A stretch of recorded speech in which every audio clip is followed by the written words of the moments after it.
When he August ni som pakhat sang hi som pariat ni tlai tar nga le ni som wi wel bor nia tuna kan thlir na hi Aizawl Hospital Peter Street khatla atang na nia ei khotlang lampang kan han thira ama khuwa that ti chunin re atlang te lang the tuna chunin chumina bo a ro sur zo hlim ania ei sur le tum nga nia in tham na sakha maya chun te po chung vel chutuna umdana ne tuna hei kan han mong hen helampang hi khatla ania biakin kan han hmu te hi helai biakin hnai ber tuna hemi biakin hi khatla East Presbyterian biakin ania tin a piale hen kan han her le anga helai biakin hi hei biakin ania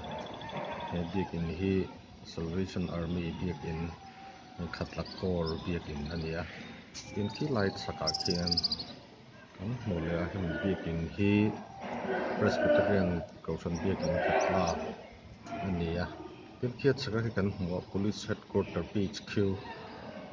an office Mizoram police mun pui ber tur an sak me ka nia a building sakzo then khat to hi rong var ten hmaya pia hi rong la hnai lo te ne sak me ka nia hei hi an sakzo huna chunin Mizoram police hian office mawi takan nei tawn ani chun he lampang pia lampang hi hian en la khatla kon vel bor khatla kon phei kha nia hei building in a hlia texas ten omna vel phei te kha ania helai lan dan chu ani tin he lampang hian tui le tai la san veng thlang te khatla south te lo langa chuan khu lai khu ni kan zoom anga motor sil na hmun thin kha nia khatla south khu lai koi vel ku tu na tanga motor sil na hmun pui lan rang thin kan ni tuna po hian motor sil mek te pon oma chulai chu helai chho vel hi motor sil na khulai chau lo po ku cha chaklam te po kon a omani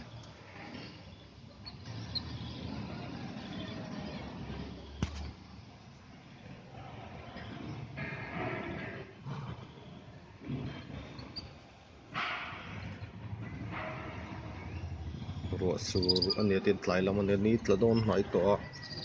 khuwa hi hei thim tur lampang ania dan po lisa when I hian Aizawl khawpui na lang bang lo thum thum awangin a hnawng deuh chur te pawh tila kan sei su lom lo ti chuan han en thale zel te lai rai kawng phei hi khatla East